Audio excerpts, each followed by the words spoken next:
Welcome back to the Physician's Guide to Doctoring. On this week's episode, we have a guest host, so please be the same respectful audience you are for me and enjoy. Doctors like us have demanding schedules, so growing our portfolio shouldn't be another burden. And the last thing we want when we take off our scrubs is a call from a tenant about an overflowing toilet. So Equity Multiple brings us streamlined access to vetted real estate investments that work for us, even when we're off the clock. And only 5% make the cut.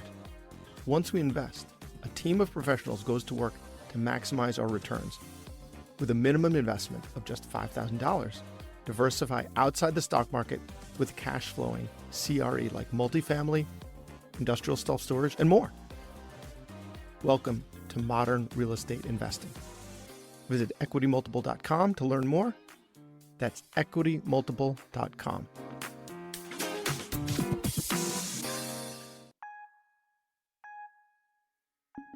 Hey, this is Brad Block, host of the Physician's Guide to Doctoring. This is a personal and professional development podcast for physicians where we have experts on the show that try to teach us everything we should have been learning while we were memorizing Krebs cycle.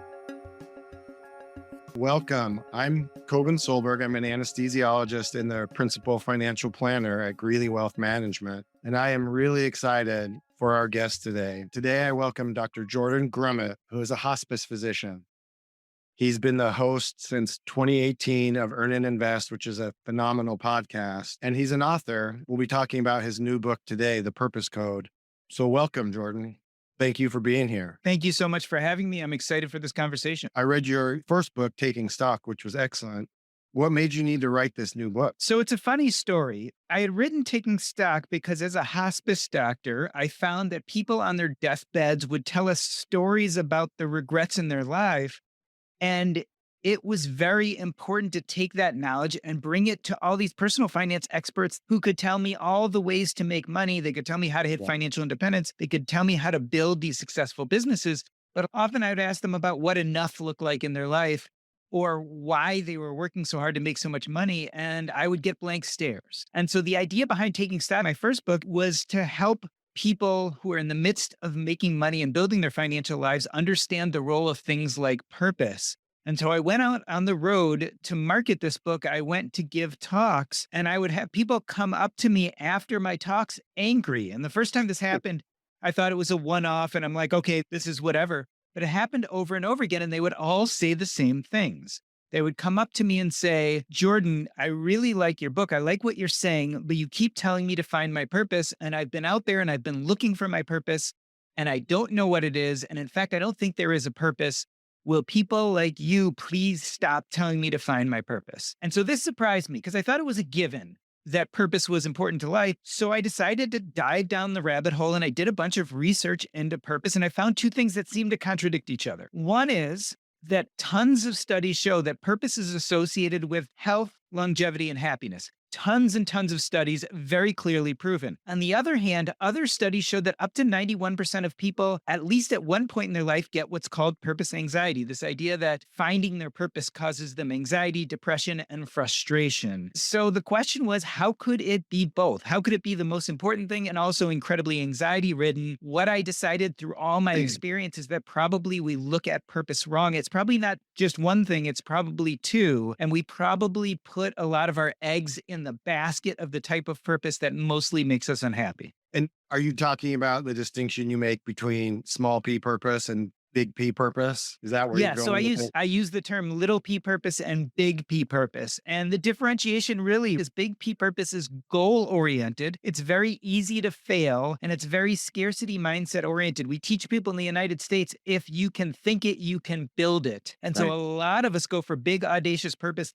I want to be a billionaire. I want to cure cancer. I want to do something huge. The problem is most of us don't have agency to actually do those things. We're not the right person at the right time, saying the right things and having having a lot of luck and the right genetics. For Right. some of us, these things just aren't going to happen, and therefore we're going to end up frustrated. Whereas what I really think is more important is what I call little p purpose. Little p purpose really concerns itself more with process as opposed to goals, and therefore it's really difficult to fail, right? It's very Yeah. abundance mindset oriented. Think about all the million things you could enjoy the process of doing and build a life around those things. So it's a big differentiation, big p purpose versus little p purpose. And I think big p purpose really causes people anxiety, whereas little p purpose probably gives us some of that health and happiness and longevity we're looking for. I love the way that you described little p purpose. You had this sentence where you talk about even if you don't create the next Apple or Google, and like you said, it takes a lot of luck to get to those points. If you're focused on that process, you're going to live a fascinating and interesting, a fun life. You're still going to win, which I can't tell you how many times as I read your book, I chuckled or my face lit up because it's like that. There was just, it felt right. Like you could feel it in your bones. You're like, that's how I want to feel. I think a lot of what makes us anxious and makes us feel bad are these big goals. And so what I remind people is that we can be goal agnostic, not necessarily goal phobic. You can have big goals,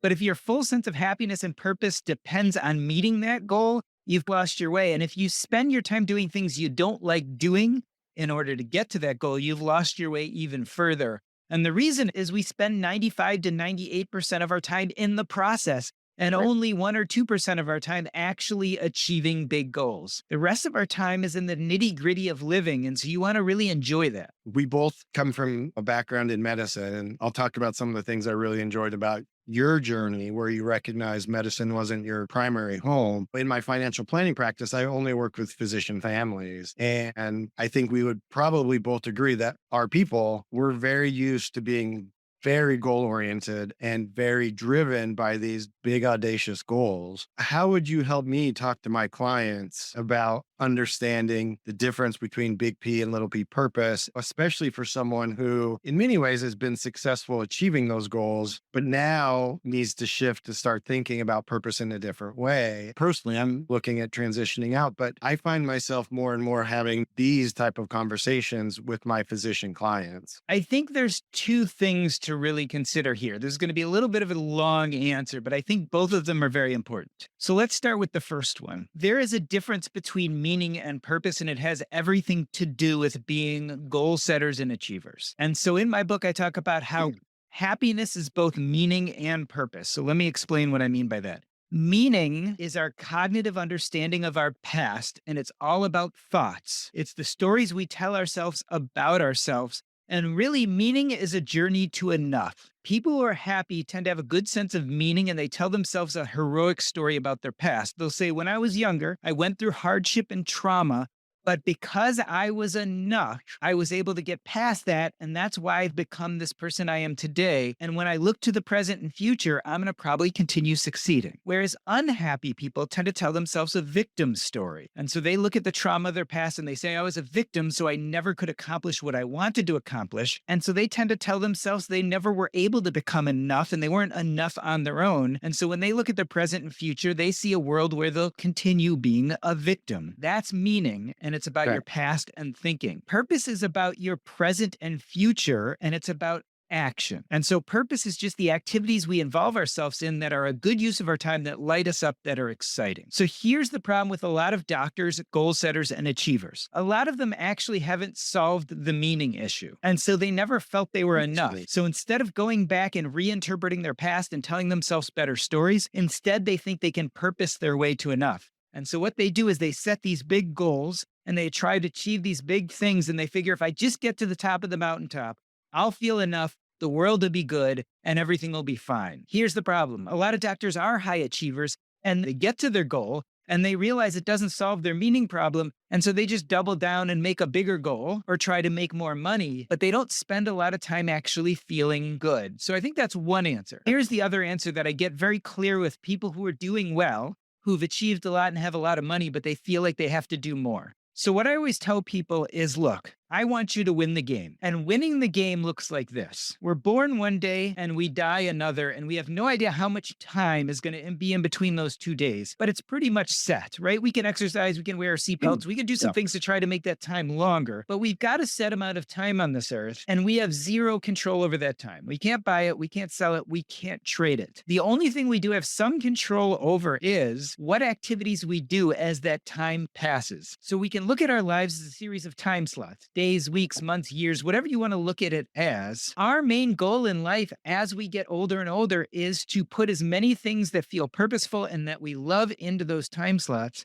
and get rid of as many things as we loathe. And we want to continuously do this over and over again, every month, every year, until that calendar looks mostly like things that are purposeful and that we love and has very few things that we loathe. The problem is, if you're stuck with goals and achievements, a lot of times you find yourself doing things you don't love, in fact, even doing things you loathe, to reach that goal. And maybe you find yourself really happy for the day, week, or month where you're celebrating that goal. But the next thing you know, you're back to doing things you don't like to reach the next big goal. And so I don't want that for you, because I want you to spend most of your time doing things you love. And in order to do that, we really have to focus on process and not goals, because we don't know whether we'll meet the goal. We don't know if we'll ever reach it, but if we love what we're doing, that's going to make that calendar look best. I love the way that you talked about this in the book, and you bring up subtraction a lot and how powerful that is. And it was almost like giving permission. I don't have to do all these things that make me miserable. I can spend time hanging out with my 3-year-old toddler, playing Legos and reading books, or going on a mountain bike ride, or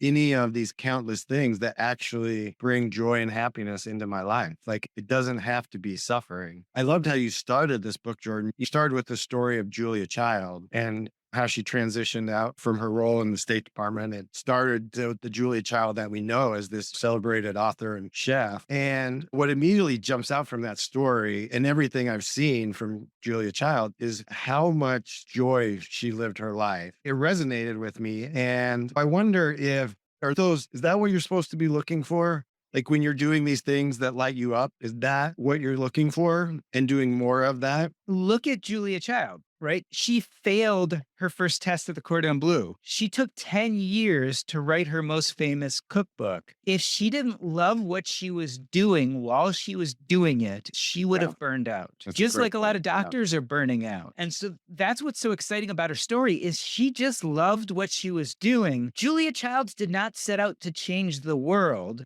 And neither do you. But if you do things that light you up, that bring you joy, you're most likely going to anyway. Maybe you'll make money, maybe you won't. Maybe you'll put something out into the world that changes people's lives, maybe you won't. But the effect locally you have on people, you'll end up creating communities and making connections with people because they will see you doing something that lights you up. And when you are lit up like a moth to a flame, people will be attracted to you. You're going to form communities. And whether you mean to or not, you are going to change people. But what I really love about Julia Child is, yes, you could say she found her purpose when she ate French cuisine for the first time, but Julia Child didn't find her purpose. She built it. It was action oriented. She put the work in. Purpose is about present and future, and it is about action. Yes, we have to have some inklings, some beckonings to build purpose around. I call them purpose anchors. Julia Child did discover her purpose anchor, which was French food, but then she spent decades building a life of purpose around it. I want to give people confidence who are listening to this today. You too can build a life of purpose, but it's not just going to fall out of the sky and find you and be perfect. I think that's such a critical point, Jordan, because I'd suffered from this at points in my life. I think a lot of us are waiting for life to happen to us instead of being action oriented and taking steps and knowing we're going to fail and knowing we're going to trip and knowing we're going to fall on our face. And let me add to that. That is a meaning problem. It's because the story we tell ourselves about ourselves is we don't have agency. And so we have to wait around for this thing to happen to us. That's why we don't take that agency in our own hands and build a life of action and purpose, because we have a meaning problem. Because we're waiting for it to happen and we're letting the world happen to us. I'd love to convince people to have a better sense of meaning so they can jump forward into purpose and the present and future joyfully. Yeah, and I appreciate that description because one of the questions I wanted to ask you was about the difference between meaning and purpose. It was one thing I wasn't totally set for me. So I do appreciate you clarifying that. That really helps. And I think that gives people more of the ability to step in and take action. Another thing that you talk a lot about is how it's so easy to compare our purpose to someone else's purpose and how dangerous that can be. And I've often said comparison is terrible, whether it's how much you're making, how much you're working, your trips, whatever. But I had never considered how dangerous it could be for something as big as purpose. Where did you find that insight? Actually, kind of social media, the marketing world, and even my own parents taught me a little bit about how co opting someone else's version of purpose can be dangerous. So let's look at outside forces first. There are tons of people telling us how we should be. And the reason they are is because they usually want to sell us something. So let's look at Right. influencers on TikTok or Instagram. They are showing us visions of six-pack abs and traveling to every country in the world and running eight-figure businesses. They are showing us a vision of purpose, which is very much a big P purpose, but they're not doing it for you. They're doing it for them because they want to sell you on their advertisements. They want to sell you on their course, or they want you to follow them because they can make more money from you. Let's also look at marketers who are going to show Yep. you advertisements, videos, movies, TV commercials that are all these images of people who are living idealized lives, better lives than you. And again, they're trying to convince you if you just co opt a version of purpose that's big purpose, you will spend money on their product. And unfortunately, even our families and our parents are somewhat responsible. Sure. They will go ahead when you are 3 or 4 years old and you say, Mom or Dad, I want to build a pool in the backyard. And they will go out and play with you and dig and you'll laugh and have tons of fun.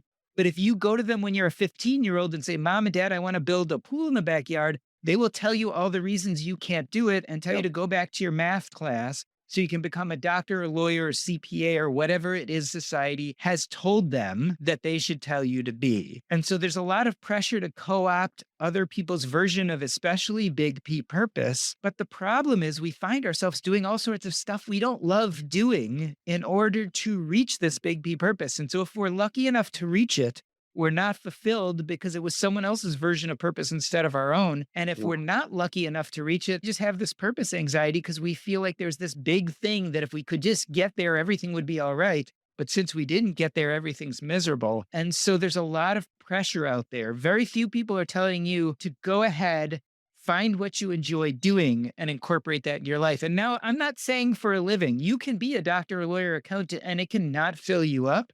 But you do have to start thinking about what does fill you up and integrating that into your life. And as time goes on, because remember, I want you to fill those time slots with more and more stuff you love, you might want to start bringing those things into your profession if you can, or if you're financially well enough, getting rid of things you don't like in your job and replacing them with things you do. So it's not perfect, but we got to start thinking about what feels purposeful to us. And everyone is different. Like I loved baseball cards. I loved baseball cards when I was a little Yeah. kid. And so I could build a life of purpose around baseball cards. But that would be boring maybe to someone like you who Yeah. likes playing tennis or who likes horse riding or who likes creating mathematical models for betting at the track or whatever you like doing. It's different for all of us. We need to be able to start searching into what lights us each up separately as opposed to what society is telling us we should do. It's almost like we want to hack our way to it, right? We see someone else who we see lit up, hopefully intrinsically, and it's attractive, right? And we're like, if it lit them up, maybe it'll light me up and I don't have to do all that hard work to figure Hard out work. Yeah. what it is for me that's really my thing. So it's almost like we want to cheat our way through it, but you can't. Well, it doesn't work is the problem. And so I tried to do this exact thing, right? So my father died when I was 7 and he was an oncologist, a cancer doctor, and I tried to co-opt his purpose. I decided everything would be fine as long as I became a doctor, could step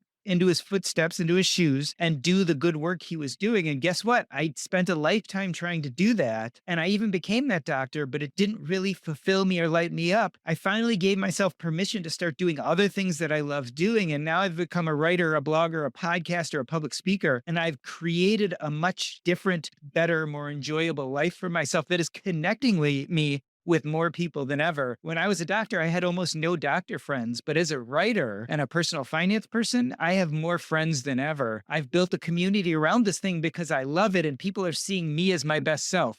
when they saw me as a doctor, they weren't seeing me as my best self because I was trying to take on Yeah. someone else's version of purpose. I wanted to dig into this a little more because this resonated with me. I did medicine for a variety of reasons. We grew up pretty poor and I thought it was the ticket out. And I always did well in school. So I took a break from medicine and went to law school. And now I'm doing personal finance and these other things. But what stuck out to me was your description of where like medicine didn't feel like your people. Like you mentioned, you weren't hanging out with other doctors. It's almost like you didn't even want to tell people that you were a physician. Can you talk to us a little bit more about that journey to finding yourself and discovering these new paths for you? You said you gave yourself permission, but I'm sure it didn't just happen overnight. It didn't at all. So my journey really started in residency where I had this moment where I lost a patient in the ICU and I felt horrible about it. And that was the beginning of what eventually became burnout. But it took a good 10, 15 years of practicing to the point where I felt like I wasn't helping people anymore. I was spending all my time doing paperwork. And I realized that this thing just didn't fit me as much as I thought it would.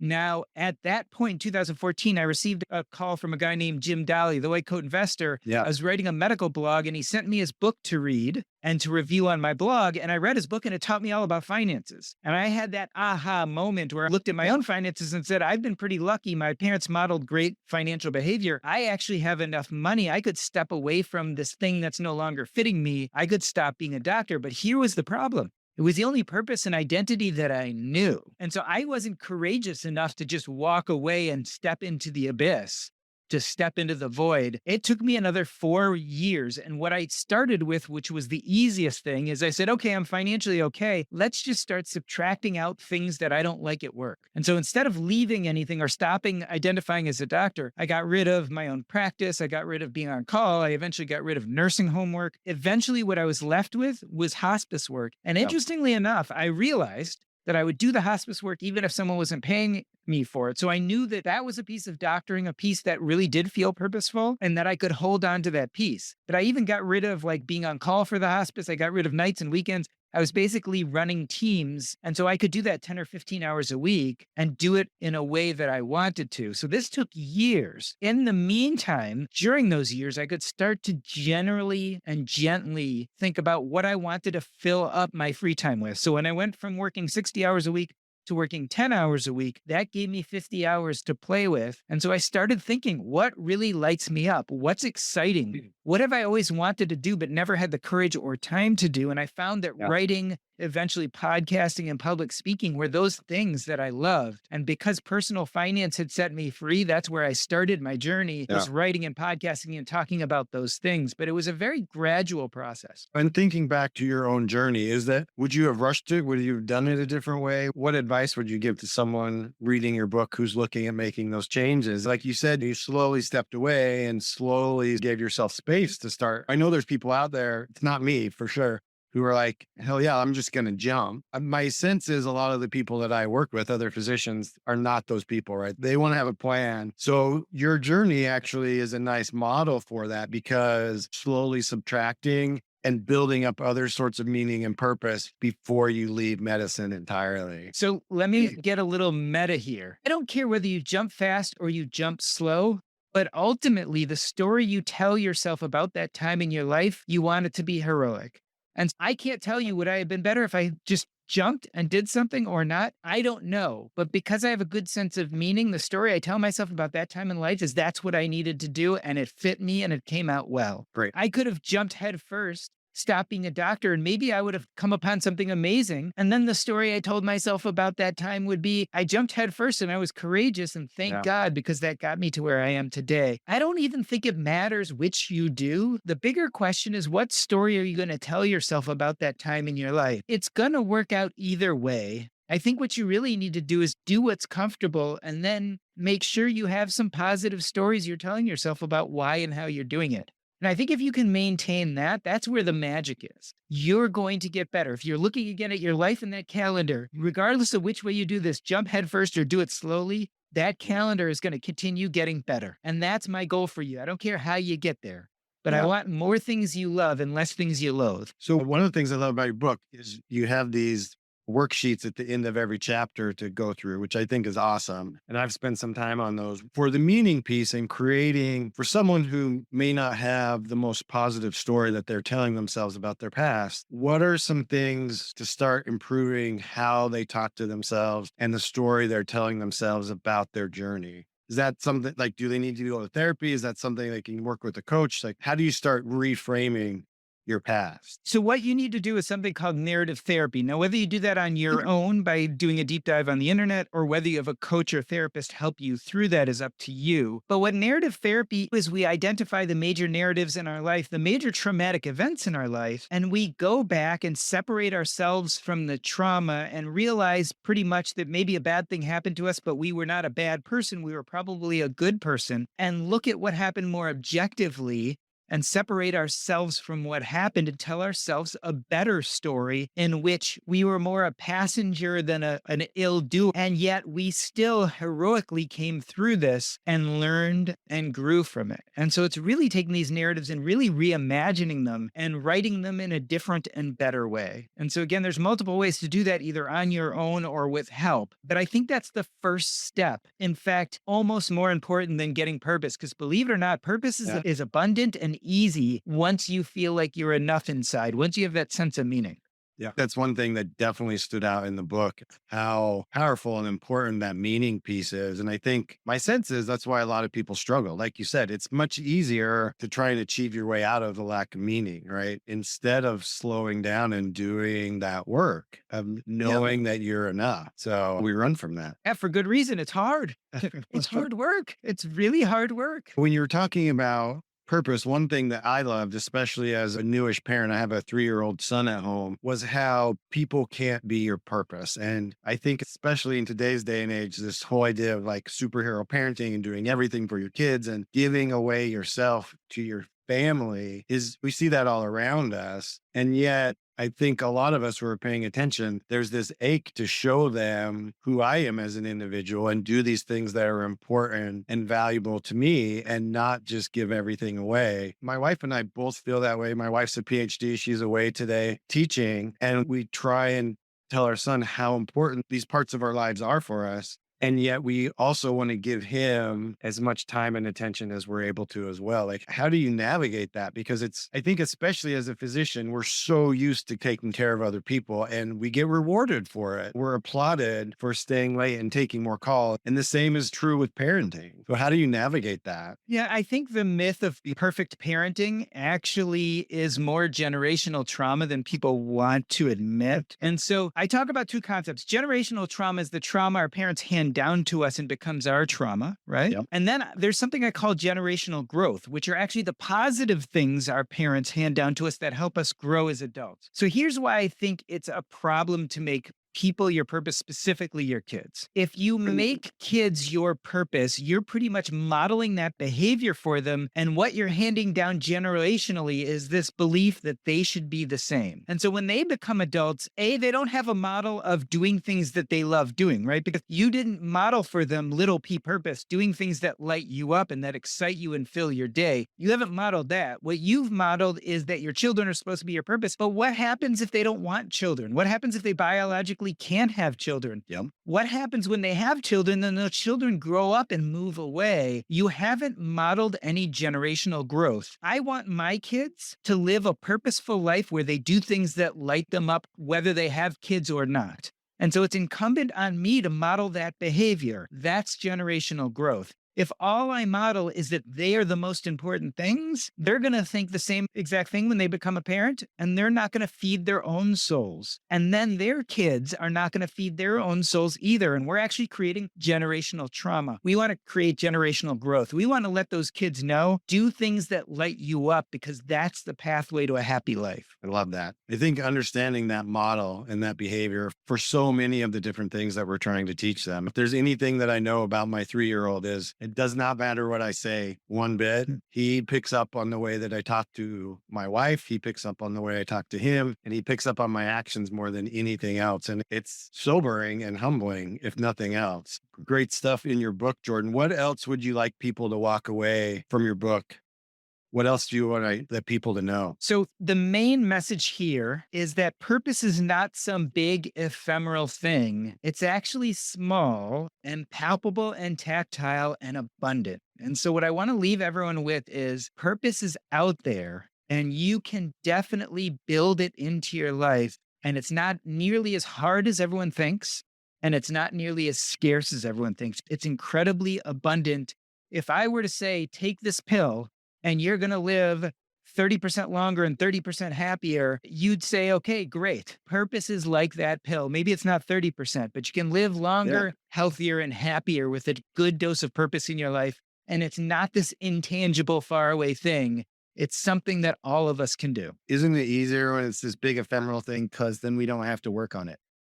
You do have a point, but here's the problem. And I always tell people this in coaching. If you want a different outcome, you have to do something differently. So if you love your life and it feels perfect and you have enough of what you think of purpose in your life and you have no complaints, then keep doing what you're doing. But if you're out there and you're feeling a disconnect and you're feeling like you're on this treadmill where you keep on getting to goals and you keep on thinking it's going to make you happy and you find that you're not, then if you want a different outcome, you're going to have to do something different and that's going to be uncomfortable. And so for some of you, creating a life of purpose is going to be different and it's going to feel uncomfortable, but that's how we change. By nature, doing something different puts you out of your comfort zone, and being out of your comfort zone has to be uncomfortable. So that's why it's doing that work, is because ultimately you probably want something different if you're feeling disconnected today. So Jordan, tell people where they can find you. Easiest place is to go to jordangrumet.com. That's JORDANGRUMET.com. There you can see links to both of my books, Taking Stock and The Purpose Code, as well as other links to almost everywhere I create content. The main place is the Earn and Invest podcast. I also do the Purpose Code Substack, but there are also links to my old medical blog as well as financial blog, jordangrumet.com.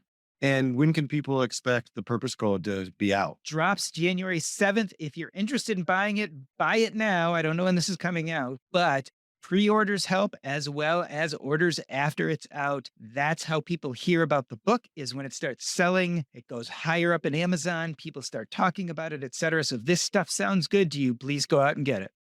It is a fantastic book. I think I read through it in 2 or 3 days, and you're an incredible writer. And like I said, there's little workbooks throughout. So I cannot recommend this book enough. It's a fantastic book. So to anyone listening today, go out and pre-order it today. Thank you, Cobin. I appreciate it. You're welcome. Thank you so much for being here today, Jordan. And I look forward to talking to you in the future. It's been a blast. Likewise. Thanks for listening. I have a favor to ask.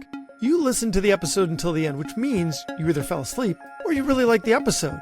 So please share it or like it or comment on a social media post or write us a 5-star review. Something. It would really help me out. And maybe what you learned from this episode can help someone else too. The views expressed in this episode are those of the interviewer and interviewee and don't represent the views of their employer or even their significant other, even though the magic of podcasting make it sound like I'm talking directly to you. This is not a doctor-patient relationship, and this is not medical advice, or financial advice, or really any advice. Thank us again for listening to The Physician's Guide to Doctoring.